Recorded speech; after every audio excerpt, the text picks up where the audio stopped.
I survived a massive pileup on the interstate with cracked ribs and a broken arm, but the real damage happened hours later in a quiet recovery room. That was when I discovered that the family members I paid thousands of dollars every month to support would gladly abandon my newborn child for vacation. Lying in that cold room, I realized my entire life was built on a foundation of lies. The crash itself was a blur of spinning headlights and metal folding under extreme pressure, leaving me trapped in my vehicle. When the paramedics finally pulled me out, my first thought went to my 2-month-old daughter, who was waiting at home. I made a desperate call to my parents, begging them to watch the baby until I could stand up. My father did not even hesitate before he delivered his cold refusal over the telephone speaker. He explained that my brother Preston finally had his big trip to the islands of Hawaii, and they were not going to miss their flight. He told me that I was smart enough to figure out another solution, leaving me completely stunned as the reality of their betrayal sank in. Right there from my hospital bed, I canceled the automatic bank transfer of $4,900 that I sent to my parents every single month. I realized that my financial support meant absolutely nothing to them when my daughter actually needed their protection. But the situation grew far worse when my grandmother Beatrice walked into my room holding a heavy red record book. To understand how we reached this point of total emotional collapse, we must go back to the hour before the accident. My close neighbor Serena, who worked as a professional children therapist, was holding my daughter Maya safely in my kitchen. Serena was one of the very few people I trusted with my baby because she possessed genuine warmth and endless patience. I had planned my journey into motherhood with extreme financial care, saving money and preparing for every possible crisis. My parents had celebrated my decision, promising repeatedly that they would always serve as my primary emergency contacts. They assured me that they would rush to my side at any hour of the night if my daughter ever needed their care. The drive to the pharmacy was supposed to take 20 minutes, but the damp roads turned treacherous in an instant. A sudden impact from behind sent my vehicle spinning across the highway until the concrete barrier stopped the momentum. The pain in my chest was immediate and sharp, but the terror of leaving my baby alone was far worse than any physical injury. Emergency workers had to write the phone number of Serena on their gloves because my hand was shaking too hard to hold a phone. At the hospital, the medical team insisted on keeping me overnight because of a severe concussion and internal bruising. When I explained that my infant was at home, the nurse gently advised me to contact my family immediately. Serena answered my call and confirmed that my baby was safe, but she had her own family commitments and patients the next morning. She promised to stay at the house until my parents arrived to relieve her, which seemed like a simple plan. I told her that my parents would be there shortly, feeling absolute confidence in the promises they made. I dialed my father and explained the severity of the accident and my current injuries. He listened to the details, but his voice lacked any genuine panic or warmth. When I asked him to drive to my house to watch the baby, a heavy silence stretched over the line, signaling the start of a massive family conflict. My father finally stated that they could not help because they had to leave for the airport early the next morning. They had spent thousands of dollars to fund the trip of my brother Preston, and they refused to disrupt the schedule. I begged him to miss just one flight, but his voice only grew colder and more defensive.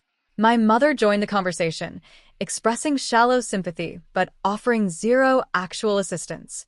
They told me that I was highly capable of managing difficult situations and suggested that I hire professional help. In that moment, I realized that my stability was always used as an excuse to neglect me while they protected my brother. For almost 2 years, I had sent $4,900 every month to prevent my parents from losing their home. My father had claimed that utility bills, medical insurance, and mortgage payments were draining their retirement funds completely. I trusted his word without asking for bank statements because I believed that families did not audit each other. After hanging up, I contacted a professional agency and hired a vetted caregiver named Isabel to watch my daughter. Serena stayed until Isabel arrived, showing me the true meaning of friendship and reliability. Once my baby was safe, I opened my banking application, looked at the scheduled family support transfer, and permanently deleted the transaction. A few hours later, my grandmother Beatrice entered the hospital room, holding the red record book tightly against her chest. She had learned about the accident from Serena and knew that my parents had refused to help. She sat down next to my bed and told me that the money I sent had never paid for their basic needs. Beatrice opened the pages to reveal that my parents had paid off their home mortgage 7 entire years ago. Their medical coverage was fully active through retirement benefits, meaning their essential expenses were extremely low. The ledger showed that my monthly transfers were immediately routed to my brother Preston to fund his lifestyle and failed business attempts. The records even showed that the expensive vacation to Hawaii was paid using the exact transfer I sent the previous week. My father had lied about their poverty to extract money from me, using my hard work to finance the dependency of my brother. I stared at the numbers, feeling a deep ache that had nothing to do with my injuries. At 4 a.m, I sent a message to my parents stating that I knew the truth and had canceled all future payments. My father called me immediately from the airport, demanding to know why I was disrupting their lives. When I confronted him about the false mortgage and the secret transfers to Preston, his anger turned into pure entitlement. My father argued that since I earned more money than the rest of the family, I had an obligation to support them. My mother pleaded with me to remain calm, but she could not explain why they lied about their financial crisis. I told them that our relationship was completely changed and ended the call before they boarded their plane. My grandmother drove me home the next morning, where I found my baby sleeping peacefully under the care of Isabel. I held my daughter close, letting my tears fall into her soft hair as I mourned the family I thought I had. I realized that true protection comes from clear boundaries, not from enabling people who only value your utility. A few days later, my brother Preston called from Hawaii to complain about the sudden financial freeze. He accused me of being selfish and trying to control the family with my wealth. I told him that his free ride was officially over and that I expected him to repay the funds used for his vacation. I officially removed my parents from all emergency documents and changed the locks on my front door. Serena and Beatrice became my trusted contacts, and I established a formal backup system with a childcare agency. I realized that I had to teach my daughter that love does not require you to accept constant exploitation.